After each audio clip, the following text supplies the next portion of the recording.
Joe Biden really said with his whole chest, like, no, we're going to expand the police state, y'all. Like, and we don't care who it affects. We don't care whose children get locked up. We're going to expand the police state, y'all. And even out here in DC a couple of months ago, a council member by the name of Mary Che went out and said basically like we need to just lock up more black youth. Like we need to incarcerate more of them. If we want safer streets, we need to increase the police budget, fix the DC jail, and send more of them to jail. Well, Stand. these kids have been going to jail. Some of these kids been dying.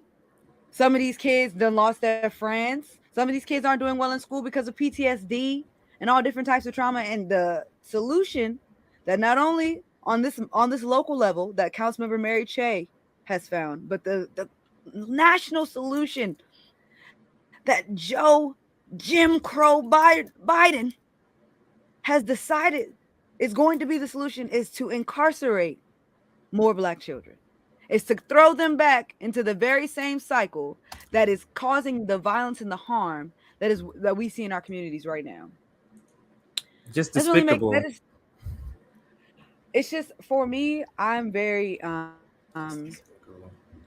just very frustrated and I'm very tired. Like I feel like a lot of the messaging that, we should be standing by that could help the black community, that could help us overall, as a community, as a nation, we're not talking about because we're getting so caught up in other things. And even now we're seeing black kids still dying across the country. Black people are still being shot by the police across the country. A couple of weeks ago, hopefully I can find it and I can send it to you so we can put it up. But a little black girl in California was Yeah. terrorized and arrested and by the police. And you could tell that was a child. Like there was no mistaking her for anything else but a child. And this is how they're treating our children. This is the institution we want to give our money to.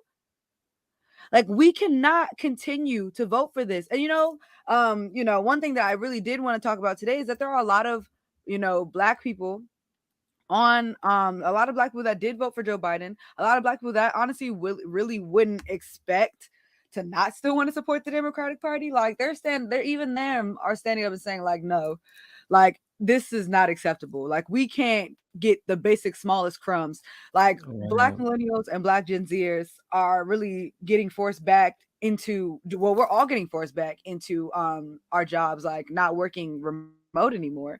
But why? We're still like just because y'all are at war with Ukraine does not mean the pandemic's not still happening. Does not mean that Right. people still aren't dying. So exactly what is forcing everybody back into the office space to do other than just force us back into Right. normalcy?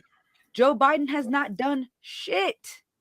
He has not done shit. He has not kept a single promise, and everybody can feel that. I agree, and the polls reflect that. And let me, you brought up the State in the Union. Let's play the part where he talks about funding the police here, and well, I'll give you my opinion on the other side. The answer is not to defund the police, it's to fund the police.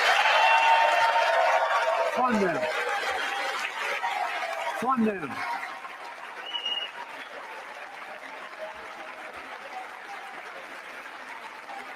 Fund them with resources and training. Resources and training they need to protect our communities. I ask Democrats and Republicans alike to pass my budget and keep our neighborhoods safe. The answer is not to You know what I see when I see that, Afeni? I see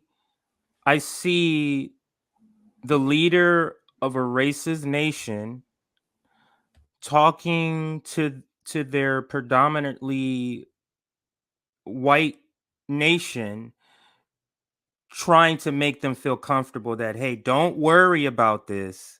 Of course we're not going to defund the police. And he had to make a statement because he didn't have to mention this at all. Like he literally didn't have to mention this whatsoever. You're not for it, I get it. You didn't have to. This was kind of like a shiv, like a shiv in the gut, like we're gonna show you that this ain't happening. We about to do this to our overseers. We're gonna underfund our overseers. This is not happening. That's how I saw this particular part of the speech. What were your thoughts when you just, I know you kind of talked about it, but what was your reaction? Did you tweet out something right when you heard it, or what, like we just said, oh my God, like I can't believe this? Like, what was your gut feeling or gut reaction?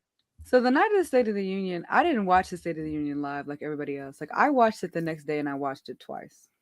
It's about an hour long. Yeah. So I watched it the next day and I watched it twice because I really just wanted to take in what he had to say. Joe Biden had no reason to mention funding the police. Like I understand the Democrats feel like they're under attack because of the defund the police messaging. The only people that feel that way are the Democratic Party. Because the reason why people don't fucking like you is because you have not kept a goddamn promise.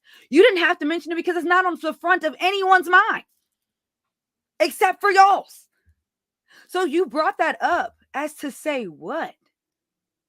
As to say, yes, Black community, we've heard you. We heard that you need resources. We've heard that you need mental health care. We've heard that you need health care and we've heard that you need healthcare and hospitals and ambulances in your neighborhoods. We've heard that your kids need recreational programs and increase funding for public schools. We've heard that your kids need summer jobs programs so they're not bored on the street. Instead, they got somewhere to be and something to do. We've heard that you want your kids to have all of that, but instead, we give them incarceration. We give them criminalization because your kids are not fucking human. So we don't give a fuck about your kids. Our kids aren't going to be arrested. Our kids aren't going to be stopped and frisked. I mean, fucking, like, Joe Biden knows that his kids ain't gonna be stopped and frisked.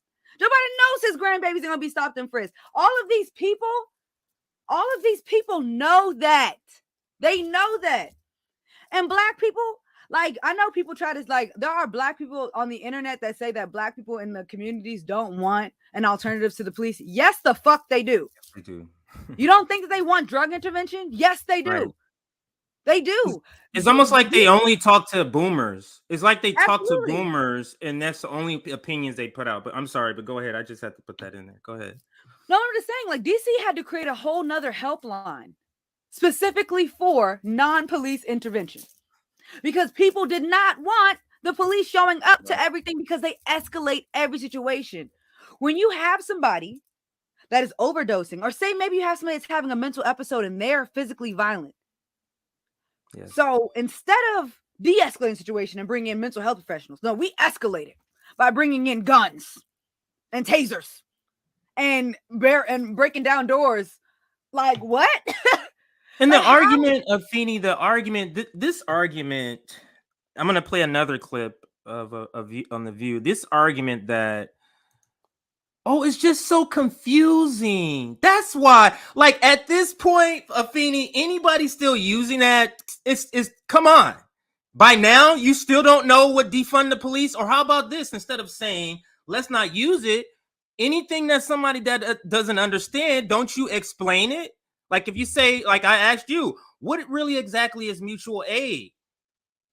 You don't go, well, let me change the name. No, you go, okay, you don't know what it is. Let me tell you what mutual aid is. So if you don't know what defund the police is, why don't you contact us and we'll tell you what defund the police is? You get what I'm saying? Like, yeah. By now you should know what it is. Go ahead, Afeni. I'm sorry. Well, so yeah, no, absolutely. And I used to organize in DC with a coalition called the Defund MPD Coalition, right? Mm-hmm. And an argument that we had internally was, damn, maybe this shit does suck. So I helped them write a whole new framework around refund the community. Y'all don't want to say defund the police? Great, but we need a fucking refund. Our tax dollars are paying for that shit. So maybe we should focus on the positives, the things that we do need, and let's try it that way. But at the end of the day, when you explain what defund the police is, that's all you're doing. It's telling people these are all the things that we need money for. Here are all the things the police do wrong, and this is the reason why they shouldn't still be an institution. They're failing. If there was another institution where, like, you know, the police, there's a 48% recidivism rate in this country.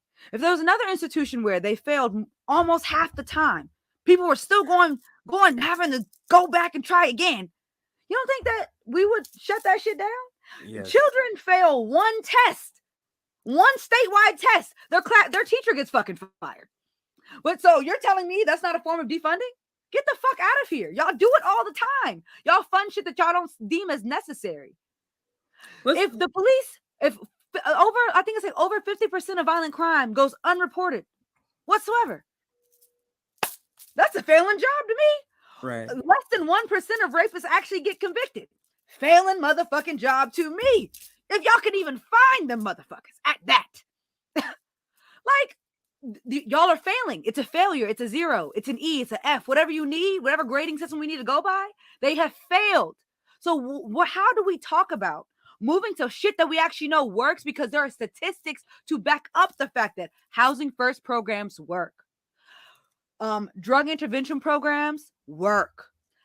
Funding public school education, having recreational programs through that public school education, having summer camps and summer activities through the public education system. Guess what? That shit works.